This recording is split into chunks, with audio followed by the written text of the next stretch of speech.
تمہیں پتہ ہی نہیں ہے حضور کی عزت کا مسئلہ کیا ہے؟ رب سب سے بڑا غیور ہے. حضور نے فرمایا سب تو بڑا غیرت مند رب ہے. جناب یوسف علیہ السلام دے بھائیاں نے جناب یوسف علیہ السلام نو کھوہ وچ سٹیا نا تے قافلہ آ گیا, انہیں ڈول پایا تے جناب یوسف ڈول پکڑ کے تے کنویں دے باہر آ گئے. قالوا یا بشرا ھذا غلام, وہ کہنے لگے کتنی خوشخبری والی بات ہے, یہ وچوں بچہ خوبصورت نکل آیا.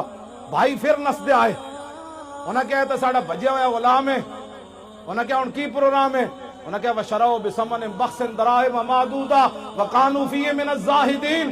انہیں کہا سی غلام بیچنا ہے, نسن دی بڑی بھڑی عادت ہے, چند کھوٹے درہم ہی دے دیو, اسی یہ غلام بیچنا ہے. جناب یوسف دی قیمت لگی بازار مصر وچ. سورہ یوسف پڑھ کے دسو قوم نو کہ جناب یوسف دی صرف قیمت پئی ہے بازار وچ. رب 7 سال قات لے آیا مصر وچ, 7 سال قات سالی آ گئی.